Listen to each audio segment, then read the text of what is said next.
Un ciel menaçant, une course contre le temps et une peur omniprésente, c'est ce dont on va nous parler Linalia aujourd'hui dans C'est quoi ton jeu? Et ce sera juste après le petit générique.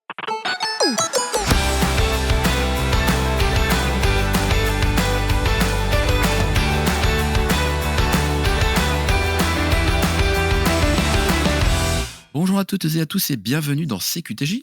Ici, on parle de jeux vidéo, de jeux de société, de rôle, vous le savez. Vous avez un jeu qui vous a marqué et vous avez envie d'en parler. Venez donc vous confier dans cette émission. Moi, je suis Joël, votre hôte, et c'est toujours avec plaisir que je suis prêt à écouter les histoires des jeux qu'on porte tous un petit peu au nu. Allez, aujourd'hui, on est le 27 mai, et après celui-là, il ne restera déjà plus que 3 épisodes avant la fin de la saison 4. Alors, si vous avez envie d'intervenir dans la saison 5, n'hésitez pas à me le signaler à travers les réseaux du podcast que vous trouverez dans les notes de l'émission. Et aujourd'hui, pour ce 78e épisode déjà, je reçois une créatrice de contenu passionnée de jeux de survie et de jeux tout simplement, qui a fait surtout de cet univers impitoyable son terrain de jeu favori. Elle est drôle, talentueuse et authentique. Alors, salut à toi Linalia, comment tu vas? Bonjour, bonjour Joël, bonjour à tous. Merci beaucoup pour l'invitation. Ça fait énormément plaisir. J'adore le concept, donc ravie d'être là aujourd'hui. Je suis vraiment sincèrement ravi de te recevoir et avant d'aller plus loin, je tiens particulièrement à te remercier pour l'implication que tu as eue dans la préparation de l'épisode car tu m'as fourni un nombre d'infos incroyables et franchement en quasi 80 épisodes, tu es la première à me montrer un engagement comme ça donc respect et merci beaucoup. Et merci à toi pour l'invitation. C'est très gentil. C'est la première fois que tu viens et j'aime bien que les gens sachent un petit peu comment en fait le jeu est entré dans ta vie donc qu'en est-il pour toi? Alors, donc moi je m'appelle Linalia, donc mon pseudo Linalia, j'ai 28 ans. Et les jeux vidéo ont toujours fait partie de ma vie. Donc j'ai commencé avec la Game Boy. Avec mon grand frère, on a eu une Game Boy quand on était plus jeune. Ouais. On est ensuite passé sur les Nintendo Wii, les GameCube. Donc c'est arrivé un peu au compte-gouttes. On a commencé à passer de console en console jusqu'au PC. Ouais. L'univers du jeu vidéo ne m'a jamais vraiment quitté. On a fait beaucoup de jeux différents et on a touché un petit peu à tout, finalement. Ce qui est bien, c'est que c'est quand même une histoire de famille, donc tu as évolué avec ton grand frère qui lui est toujours fan de jeux? Mon frère est devenu gaming développeur, voilà. Ah ouais, donc c'est même plus que fan, quoi. C'est vraiment travailler dans ce qu'on aime, c'est génial. C'est ça, c'est ça. Il en a fait son métier, donc maintenant il conçoit des jeux vidéo. Excellent, bah, félicitations à lui. Et toi, du coup, bah, tu suis un petit peu sa trace, puisque tu fais dans le streaming, on en parlera dans une seconde partie. Et est-ce que tu as un jeu qui t'a plus marqué que d'autres, dans ton enfance? J'aime tous les genres de jeux parce que je suis plutôt à m'intéresser un peu à tout, mais c'est vrai que mon genre de jeu préféré, ce sont principalement les jeux de survie, parce qu'ils regroupent tout ce que j'aime, l'aventure, la tension, le défi de tout recommencer à zéro. Une fois que tu meurs en jeu, tu dois tout reconstruire à nouveau, donc c'est vraiment quelque chose qui me fascine Ouais. à ce niveau-là. Le jeu dont on va parler aujourd'hui, c'est le jeu Days, jeu qui a été dev par Bohemia Interactive. Et avant de parler de Days, est-ce que tu peux me dire un ou 2 jeux Heu qui t'ont un peu marqué avant celui-là? Pour commencer, au début, avec mon frère, on jouait beaucoup sur les Pokémon. Alors, ce qui était amusant, c'est que on avait chacun notre console. On a eu la chance d'avoir chacun une console quand on était petit. Par exemple, moi, j'avais Pokémon Diamant. Ouais. Lui, il avait Pokémon Perle. J'avais Pokémon Saphir. Il avait Pokémon Ruby. On était toujours un petit peu en compétition là-dessus. Ah, c'est trop bien. Ouais, franchement, ouais, on a vraiment des très très bons souvenirs là-dessus. On a fait les Mario Sunshine sur GameCube. On a fait tout ce qui était PC, donc avec Minecraft. On est parti sur les MMORPG comme Dofus. Et par la suite, moi, je me suis faite aspirer par le studio Blizzard parce que j'ai donné quasiment presque 10 ans de ma vie à World of Warcraft, Ouais. mon MMO, que j'ai repris récemment, d'ailleurs. Ouais, donc bah, 10 ans de ta vie, mais qui ne seront pas terminés. Si ça peut te rassurer, moi, ça fait plus de 20 ans. Sur World of Warcraft. Entre autres. Oh, Alors, génial. je suis passé partout, j'ai fait de l'ultra compétitif PvE, jamais PvP. Après, j'ai été plus en retrait, j'ai testé les versions classiques. Et aujourd'hui, je joue, mais vraiment de manière passive. Il est toujours dans ma vie. Un peu la safe place. Bah, en vrai, ouais. C'est un peu ça. C'est une histoire avec laquelle tu as grandi. Mine de rien, 20 ans, c'est une belle histoire. Et tu as envie de savoir comment ce monde-là va évoluer, même si tu n'es plus vraiment acteur dedans, mais tu suis de loin ou de près, ça dépend. Le côté nostalgique qui rappelle toujours, finalement. Et de toute façon, bah, je pense que assurément, WoW, pour moi, c'est probablement le jeu sur lequel j'ai le plus d'heures de jeu dans toute ma vie, ever. Je pense que ça doit être pas loin aussi pour moi. J'ai mon jeu préféré actuel, mais c'est vrai que World of Warcraft, c'est un des jeux où j'ai le plus d'heures sur un MMORPG, je pense. Merci en tout cas pour ces petites énumérations. En même temps, c'est que des beaux jeux. J'adore le principe jouer en partage avec ton frère, enfin chacun avec son jeu, mais donc du coup, c'était des jeux que chaque fois qui sortaient en doublon et on pouvait s'échanger les persos. Exactement. Il y avait un système de compétition où on devait aller le plus loin possible, Ouais, faire le plus de mètres, possible. Le ouais, premier qui excellent. arrive à la fin du jeu avait Ah, gagné. j'avoue. C'était drôle. Puis en même temps, avec ton frère, ça devrait bien se taquiner, hein. Ça doit être top. Oui, compétitif. Donc du coup, tu nous as parlé, voilà, ton genre de jeu au fil des années s'est affiné. Tu m'as parlé du jeu de survie qui est ton jeu favori parce qu'il regroupe tout ce que tu apprécies, à savoir le côté tension, le côté rester en alerte tout le temps, le côté aventure. Est-ce que tu Voilà. peux nous présenter Days, nous expliquer le concept de ce jeu et après on embrayera petit à petit un petit peu sur tes souvenirs, expériences et ce qui fait que c'est ton jeu. Alors oui, bien sûr. Alors Days, que je joue sur PC, parce que c'est un jeu qui est cross-platform. C'est un jeu de survie, ni plus ni moins, un jeu de survie à la base qui était au tout début, avant d'être un jeu indépendant, c'était un mode qui était sur le jeu Arma, voilà, notamment Arma 2. Ok, Et par la suite, en fait, en 2013, ils ont sorti vraiment le jeu Days ou Daisy, qui est sorti en indépendant. On est sur un simulateur de survie où on apparaît sur une carte sans rien. Et le but, c'est de trouver de quoi manger, ok, de quoi se vêtir, de quoi se défendre, parce qu'il y a des zombies, bien évidemment. Ça fait un petit peu ok. la vibe The Walking Dead. Ouais, avec un petit peu l'ambiance, un petit peu comme ça, ouais. C'est ça, c'est ça. C'était vraiment la vibe The Walking Dead. D'ailleurs, je suis tombée dans l'addiction pour ce jeu en pleine période où je regardais The Walking Dead, finalement. C'est exactement ce que tu m'as décrit dans ta préparation, c'est que, à l'époque, tu étais, peut-être même toujours, hein, une grande fan de la série Walking Dead et que tu as découvert ce jeu à ce moment-là et ce qui fait ça a certainement incité le fait que tu t'immerges peut-être C'est plus ça. profondément dans ce jeu. En réalité, je suis tombée sur Days un peu par hasard. Je cherchais un jeu de survie qui sortait un peu de l'ordinaire, qui était plus ou moins réaliste. Ah ouais, Et on avait Days qui commençait à se faire une petite réputation pour son réalisme assez brutal, son ambiance plutôt unique, spéciale, parce que c'était un jeu qui se différenciait ouais, des autres. J'avais un ami à l'époque qui m'en avait parlé, il m'avait dit, voilà, si t'aimes bien les sensations fortes, le côté survie, le côté post-apo, tu vas adhérer ou au contraire tu vas détester. Et bon ben spoiler, finalement j'ai adoré parce que j'y joue toujours à l'heure actuelle. ouais. J'aime beaucoup ce côté immersif dans le monde où vraiment la survie c'est une lutte mais quotidienne. T'as pas le droit à l'erreur. Sinon tu vas en baver après. Et le principe du jeu, donc c'est quoi? C'est un peu contre de l'environnement parce que tu parles de zombies, mais tu es aussi contre des autres joueurs, donc des PVP. Est-ce que les maps sont grandes ou est-ce que c'est paramétrable? Alors oui, le jeu à la base, quand il est sorti en tant que jeu PVE. C'est-à-dire que à la base, il était conçu pour une survie 100% PVE. On est sur un monde ouvert avec des multijoueurs et bien évidemment, il y a le PVP OK. qui est vite venu s'installer dans le système. Mais c'est vrai que de base, Days, beaucoup ne le savent pas, mais c'est un jeu qui à la base est PVE. Ah oui. Mais on prend du plaisir à l'heure actuelle. Moi-même, je joue sur des serveurs PVP et c'est vachement sympa. Donc oui, il n'y a pas juste le côté où il y a les zombies qui sont dangereux. Il y a également les autres joueurs qui sont pas forcément friendly, donc qui sont pas forcément amicaux avec toi, qui ne veulent pas forcément du bien pour te prendre tes ressources, hein, ni plus ni moins, que ce soit de la nourriture ou même 2-3 munitions qui traînent dans tes poches. Ouais. Il y a également la nature qui est très très très très très intransigeante avec les joueurs, donc que ce soit avec les systèmes de météo. Ouais. Voilà, on peut avoir des cartes plus ou moins grandes avec des cartes enneigées, on peut avoir des cartes avec un climat plus ou moins tempéré, mais avec très peu de ressources. On peut avoir des cartes avec Ouais. pas mal de D'accord. camps militaires. Donc les infectés, les zombies qui vont stationner, si on peut dire ça comme ça, dans les camps militaires sont un peu plus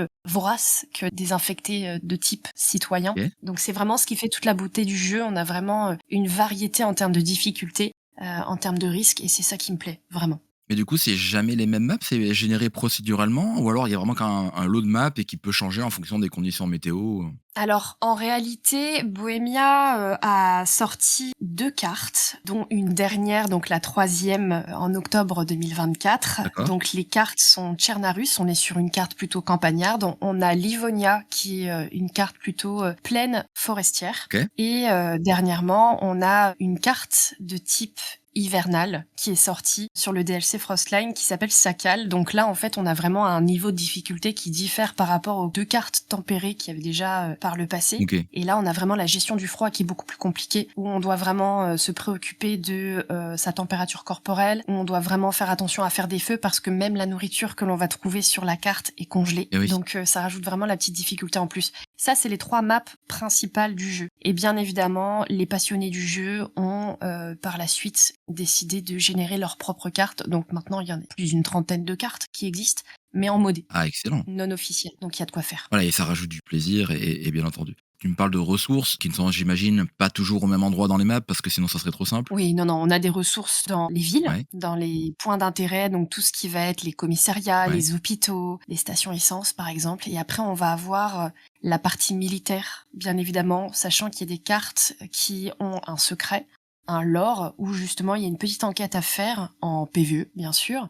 Il y a des zones un peu plus risquées, justement. Donc le type de loot que tu vas avoir va correspondre à l'endroit où tu es. Ouais, Un OK. tiers loot, c'est ce qu'on appelle dans le milieu. Ah oui, un truc qui renforce par rapport à l'endroit où le jeu où l'item est trouvé. C'est ça. On va dire que tu vas pas forcément trouver une M4 avec, toutes ses munitions dans une petite, maison de village de campagne. Ça a du sens, c'est logique. Voilà, c'est cohérent. Alors tu vois, ça c'est un jeu auquel je n'ai jamais joué. Peut-être parce que de loin, il m'effraye un petit peu. Non pas que j'aime pas le jeu le style survie, mais moi c'est peut-être plutôt le côté PVP qui me plaît le moins, tu sais? J'aime prendre un petit peu le temps et quand tu as une tension comme ça de survie, je préfère plutôt que ce soit, on va dire, l'IA, donc du PVE qui me tue plutôt que le joueur, fourbe qui va arriver par derrière pour t'éviscérer.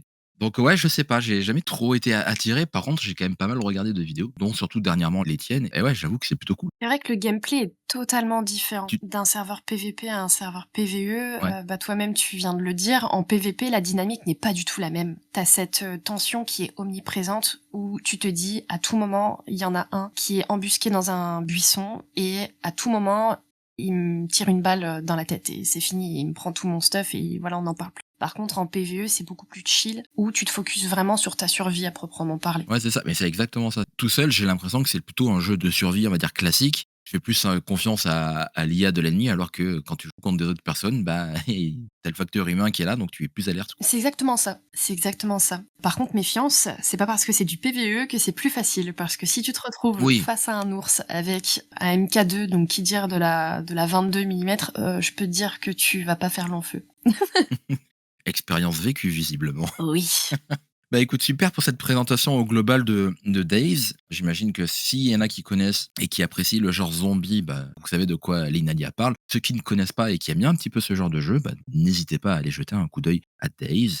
Est-ce que tu peux nous raconter maintenant peut-être quelques anecdotes qui font que, des souvenirs qui font que tu te rappelles d'une époque précise du jeu ou des gens que tu as pu rencontrer? Ce que j'aime beaucoup dans les jeux vidéo, c'est que je peux être qui je suis et qui je veux. Et j'aime énormément interpréter des personnages, voilà, en ayant fait du RP, également sur Days par le passé. J'en fais moins maintenant, mais je me suis attachée aux personnages que, j'ai créés Ouais, et j'aime beaucoup l'ambiance semi-RP, roleplay, que j'avais vécu avec un groupe de joueurs, au tout début quand j'ai commencé à jouer. On avait chacun un rôle précis, ouais, un peu comme dans The Walking Dead, on en parlait tout à l'heure, où il y avait ceux qui partaient chercher des ressources, il y en a d'autres qui partaient chasser pour nourrir le groupe, donc ça pouvait être des ouais, biches, des cerfs. À l'époque, on pouvait encore manger les prédateurs, donc tout ce qui était loup OK. et ours, mais depuis une dernière mise à jour, Ah, c'est plus possible. voilà, ils ont été infectés avec le temps, quoi. Voilà, c'est ça. Maintenant, on peut manger que du gibier. Et après, on avait aussi ceux qui s'occupaient des cultures ou de la construction. Moi, j'étais souvent en charge de l'exploration parce que j'étais tellement curieuse. J'adorais explorer les villes abandonnées, les villes semi-détruites. Et j'aimais beaucoup récupérer un peu les objets qu'on pouvait trouver par-ci par-là, des canettes, une boîte de balles, un kit de soins, un bandage, des médicaments, des vitamines pour le groupe. OK. C'était vachement inspirant parce qu'on avait vraiment l'impression de faire partie d'une communauté finalement, où chacun avait sa place et où la survie, elle dépendait vraiment de la coopération de chacun. Ça c'est ce qui vraiment m'a beaucoup fascinée à l'époque et c'est ce qui me fascine encore aujourd'hui. D'accord. C'est l'une des anecdotes qui m'avait le plus marquée. Ouais. J'avais une autre anecdote un peu moins joyeuse, un peu moins gaie, toujours sur Days, notamment sur un serveur PVP. Il nous arrive de jouer avec des joueurs, qui sont pas forcément, sur des serveurs, on n'est pas sur des serveurs français, hein, c'est des serveurs internationaux et on avait une personne qui, je crois, me parlait russe. Au lieu de me tuer, qui est le principe, fondamental du serveur PVP, OK. s'amusait à jouer avec moi. C'est-à-dire, cette personne me suivait tout le temps, mais elle m'avait suivi. Le pire, c'est que j'étais en live à ce moment-là De base, ouais. et cette personne, en fait, voulait vraiment me coller. Elle me Ah. suivait, elle me mettait un coup de poing et après elle continuait à me coller, mais tout le temps, tout le temps, tout le temps, tout le temps. Elle me suivait. Le stalking de ouf, quoi. Ouais, voilà, c'est ça, c'est ça. Donc c'était un petit peu oppressant. Donc s'il y a peut-être le côté oppressant où c'est une expérience qui m'avait un petit peu marquée aussi à ce niveau-là, mais C'est vrai que, quand tu m'as demandé une anecdote, c'est pas forcément, la première à laquelle j'ai pensé parce que c'est pas forcément ce que j'ai envie de retenir en priorité. Mais il y a aussi ce côté un peu, Non, mais par contre, elle ajoute une angoisse qui est propre au jeu, qui est: «Bon, qu'est-ce que tu fais? Tu me tues ou que je passe à autre chose ou tu me tues pas?» c'est ça. Ouais, tu le côté un petit peu immersif qui t'ajoute de l'angoisse un petit peu artificiellement, quoi. C'est ça, il y a le côté, pas malsain, mais faut dire ce qui est dans un jeu de survie en cas, enfin même, si on était dans l'optique d'une survie post-apo, IRL, je parle, tu as qui peuvent délirer aussi. Il y a des personnes qui te voudront pas Ouais. forcément du bien, tout le monde n'est pas tout beau, tout rose et c'est vrai qu'il y a aussi ce côté-là dans le jeu. Ce qui le rend vraiment immersif à ce niveau-là, c'est qu'il y a vraiment des personnes qui vont, te croiser en jeu, qui vont vraiment t'apporter, des super souvenirs parce que, vous allez vous rencontrer à un point précis de la carte, vous allez faire un petit bout de chemin ensemble et puis après vous allez, repartir chacun de votre côté et vous aurez fait un petit bout de chemin ensemble avec une petite survie bien sympa, bien cool et à contrario, on peut croiser des personnes qui sont, pas forcément bienveillantes, qui se disent, friendly et derrière en fait, vont t'attacher, vont te prendre tout ce que tu as en termes de vivres et vont te laisser comme ça, attaché, sans rien sur toi et si tu es attaché, ben, tu peux rien faire et c'est très long dans des moments comme ça. Et le fait en plus que tu aies vécu ce moment avec, en live avec ta communauté a dû être un petit peu aussi, je dirais pas dérangeant, mais peut-être qu'aussi tu étais pas la seule spectatrice de ça. Même, peut-être tes viewers se sont peut-être offusqués de la situation ou ce genre de choses. On était un peu tous témoins du côté très brutal du jeu. Ouais, Parce qu'en fait, c'est pas juste, tu es la seule personne qui peut interagir dans le jeu, c'est-à-dire que en plus de tes propres actions, qui ont eu des conséquences sur ta survie, il y a également les actions des autres joueurs ouais. qui influent, ta survie et c'est ça qui est vraiment spécial dans le jeu et c'est ce qui fait que chaque partie est totalement différente. Et puis, bah, mine de rien, là, on parle du fait que tu jouais à Warcraft, fait AO depuis plus de 10 ans. Bah, Days a 12 ans, on est en 2025 et le jeu, il est toujours là, hein, donc Il est c'est toujours que là. ça fonctionne. C'est ça, c'est ça. Le petit bémol, enfin le petit bémol, faut jamais se croire en sécurité sur Days. À tout moment, il se passe quelque chose et Mais c'est ce que tu recherches dans le jeu, tu nous l'as décrit, tu cherches cette intensité, cette immersivité. Qu'est-ce qui va m'arriver derrière ce mur? le côté non prémédité, le Ouais. côté, spontané qui me plaît vraiment. Est-ce que tu as d'autres jeux un petit peu de ce style-là, de survie, avec une tension palpable, auxquels tu as joué et que tu pourrais éventuellement conseiller? C'est vrai que je fais pas mal de jeux de survie, tous aussi différents les uns que les Ouais. autres. J'ai également fait de la survie sur Minecraft parce que, même avec les graphismes un petit peu spécifiques, on est quand même sur de la survie. Minecraft, qu'on a parlé dans l'épisode précédent, donc je vous invite à aller l'écouter si vous l'avez pas fait. On a également Project Zomboid que j'ai testé là depuis peu sur les conseils de membres de la Ouais, communauté et on est sur un jeu qui est assez spécial, on est sur une vue isométrique. C'est ce qui me rebutait un petit peu plus dans le jeu OK. et après l'avoir testé parce qu'on m'a vraiment tanné en disant: «Mais fais-le, teste-le parce que les mécaniques de survie, toi qui adores tout ce qui est mécanique en termes de survie, en termes de process, en termes de techniques poussées sur la survie, tu vas aimer». C'est vrai que si vous êtes vraiment intéressé par, les côtés, ultra spécifiques, ultra poussés sur un jeu de survie, pour le coup, j'ai tendance à dire que Project Zomboid est beaucoup plus poussé en termes de mécanique de survie que Days. Days est plus immersif, Ouais. mais en termes de mécanique de survie, c'est PZ qui, Project D'accord, Zomboid, OK. PZ, qui prend le dessus. Ah, tu vois, celui-là, je le connaissais pas du tout. Le temps que tu me le décrives, je suis allé jeter un petit coup d'œil sur Steam vite fait. Effectivement, ça a pas l'air gênant outre mesure, la vue isométrique. C'est un autre style d'immersion, tout simplement. C'est ça. Et je pense que c'est pour ça qu'ils mettent tout en œuvre pour que le côté mécanique de survie soit plus intense. Il est très punitif comme jeu. Un peu plus que Days. Après, un autre type de jeu de survie, j'aime pas mal The Forest, que j'ai refait il y a pas longtemps avec un ami. Ouais, C'est plutôt rigolo. Si tu prends pas le jeu au sérieux, c'est assez rigolo, mais ça reste de la survie où le principe c'est de collecter des ressources, tuer les ennemis aux alentours. ouais, Voilà, en soi, les jeux de survie ont plus ou moins la même ligne directrice, mais après, chaque jeu va avoir son petit plus qui fait que bien sûr. l'adrénaline est différente. Dans ta préparation, tu m'as également parlé que tu faisais des Souls de temps en temps. Avant de te laisser la parole, je fais également mon autopromo, puisque début avril est sorti un épisode avec Chloé Bouls du collectif Streamer, qui nous a parlé d'Elden Ring, justement. Donc, encore une fois, un parallèle parfait. Bien sûr. Alors, les jeux de survie, ça reste ma DA principale. Après, c'est vrai que j'aime beaucoup sortir de ma zone de confort, donc il m'arrive de faire des Souls. Donc je pense que je suis loin d'être au niveau, de Chloé parce que je sais, que c'est une tryhardeuse Ouais, et j'adore énormément ce qu'elle fait. Le groupe streamer, je fais partie du groupe streamer, je suis sur leur Discord et tout, donc c'est vrai que c'est un ouais. plaisir de la voir aussi, sur ton contenu parce que vraiment, ce qu'elle fait, c'est absolument incroyable. Mais c'est vrai que moi, je ne suis pas du tout, sur le côté tryhard. Bah, c'est Vraiment, c'est on va dire, toi, ton côté tryhard, c'est plutôt, par exemple, Days. Mais voilà, chacun son domaine, mais c'est vrai que Chloé, j'ai adoré la recevoir, j'ai adoré échanger avec elle. Ah, elle est Ouais, incroyable. ouais. Et puis, franchement, il faut la soutenir dans son projet Streamer, surtout dans le monde dans lequel on vit aujourd'hui et plus que jamais. Exactement, Et exactement. toi, les Souls, ça sera plus pour le côté chill et le côté découverte. Et tu m'as parlé également des jeux d'horreur. Oui. Alors vas-y, raconte-moi, parce que tu me parles de Dark Pictures Anthology de Koari et je voudrais que tu me dises quelques mots sur ces jeux-là. Alors oui, hormis les jeux de survie, les Souls, j'aime aussi apprécier un jeu par rapport à sa qualité scénaristique. Donc il va y avoir, les jeux d'horreur, la partie jeux horreur avec les Dark Pictures Anthology qui sont pour moi une merveille et un chef-d'œuvre. Ils ont fait pas mal d'opus d'ailleurs, il y avait Little Hope, Man of Medan que j'ai Ouais, fait aussi. On était, dernièrement, j'ai fait le House of Ashes et bientôt je compte faire le Devil in Me. Les Dark Pictures Anthology, pour ceux qui ne connaissent pas, on est sur un jeu scénarisé à choix multiples. C'est-à-dire qu'en fonction du choix que vous prenez pour tel personnage, vous allez influer sur sa survie et c'est ce qui est absolument incroyable parce que, on est sur un environnement de tension, un ouais. horreur, hein, faut dire ce qui est. Donc on a différents degrés d'horreur en fonction des différents opus qui ont pu sortir. Mais ça peut être des choix, à faire dans l'urgence.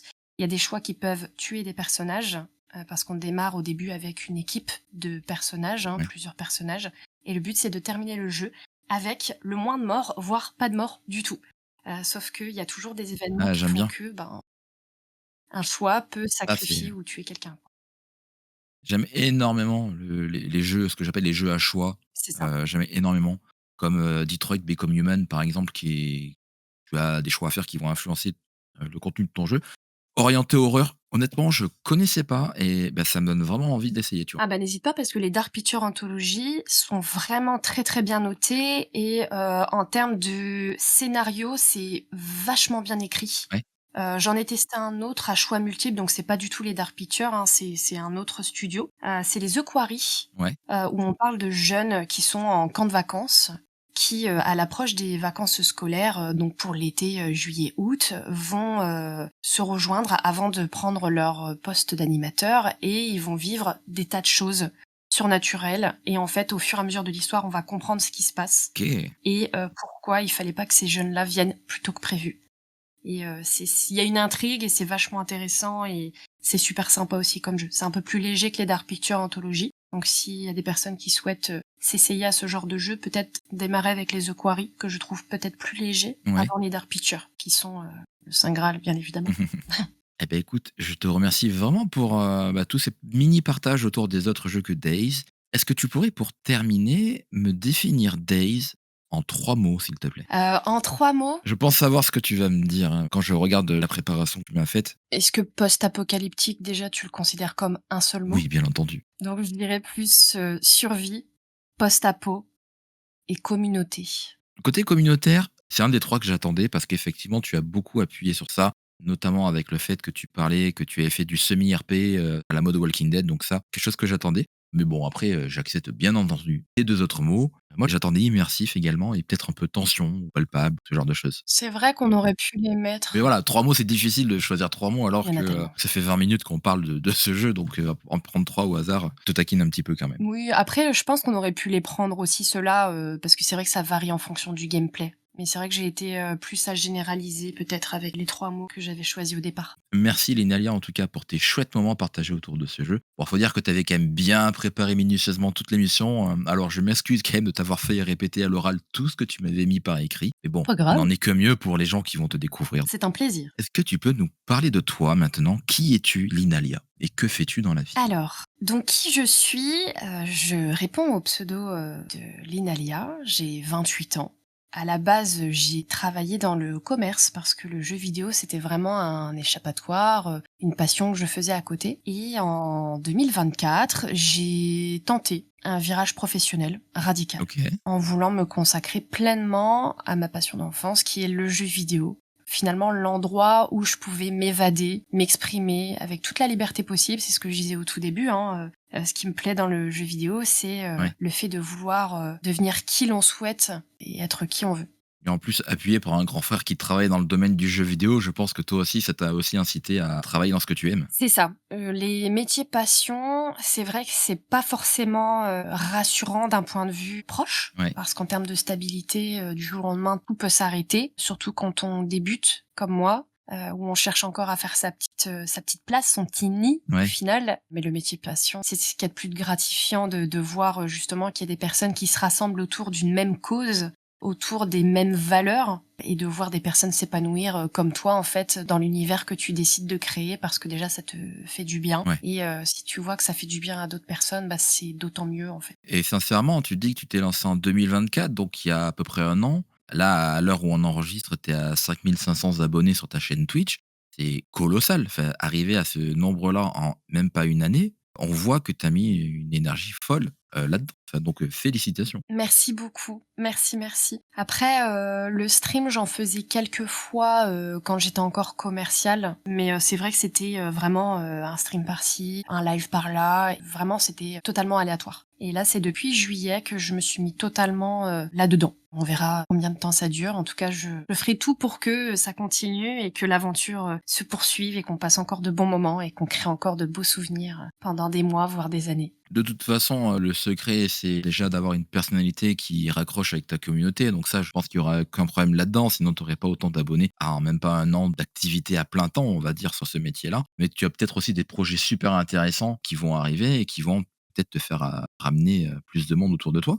Est-ce que justement tu peux nous parler de ces projets? Alors, les projets que je souhaiterais mettre en place, certains qui sont déjà en place et que je souhaite développer davantage, on a donc par rapport au jeu Days, on a ouvert nos serveurs Invasion avec un Z en plein milieu. Ouais, Invasion, donc plusieurs serveurs avec plusieurs cartes en rapport avec Days bien évidemment, des cartes qui vont évoluer et changer au fur et à mesure. On mettra en place des événements inédits. Alors c'est vrai que moi je suis très axée animation, un petit peu euphorie du moment. Je suis pas du tout dans le tryhard, je suis vraiment dans le fait de laisser un souvenir, de faire en sorte que les gens passent un bon moment. ouais, tu avec l'interaction de ta communauté, quoi. C'est ça, c'est ça. Donc du coup, faire grandir les serveurs Invasion, continuer à les développer, ça serait les objectifs.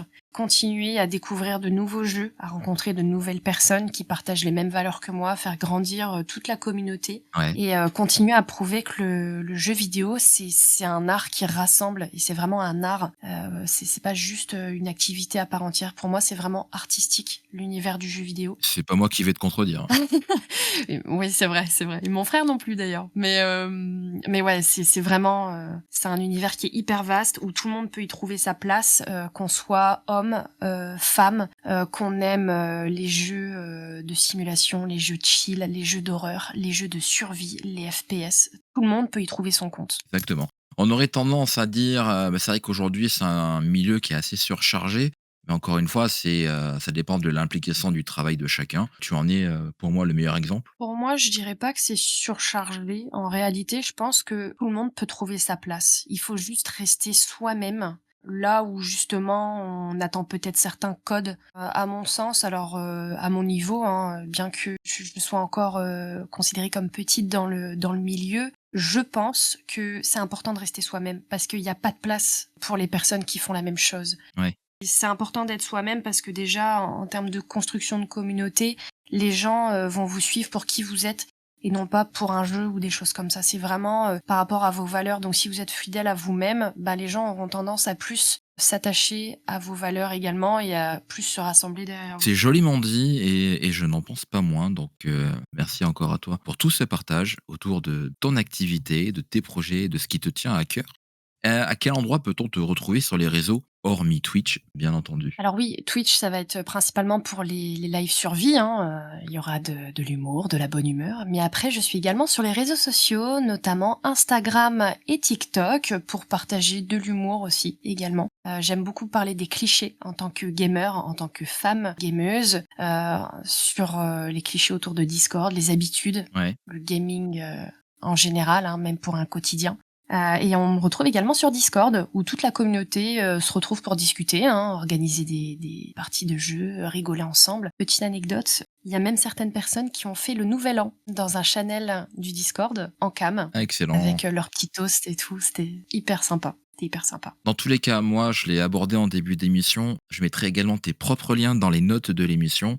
Pour retrouver ces notes, il suffit d'aller sur le site de mon hébergeur Podcastix, et là, il y a une section notes où il y aura tous les liens de Lignalia et tous les liens de CQTJ. Vous pourrez tout retrouver à cet endroit-là. Allez, je vais te laisser un petit mot pour conclure. Pour conclure, je dirais que le gaming, c'est une histoire d'émotion. La mienne est loin d'être terminée. Alors si vous êtes prêt à rejoindre l'aventure, n'hésitez pas. C'est une superbe conclusion et effectivement, l'âme du jeu n'est pas morte. On a tous, quoi qu'il arrive, moi j'en suis persuadé, un souvenir qui nous est cher autour du jeu.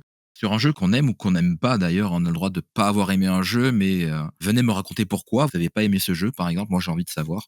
La partie est loin d'être terminée. Alors écoute, Lignalia, je te dis à très très très très vite. Merci beaucoup, bonne fin de journée à toi aussi et au revoir tout le monde. Et nous, on se donne rendez-vous dans 2 semaines pour un nouvel épisode. Alors d'ici là, finissez bien le mois de mai, portez-vous bien et jouez bien. Et n'oubliez pas qu'on a tous un jeu au moins qui nous a marqué.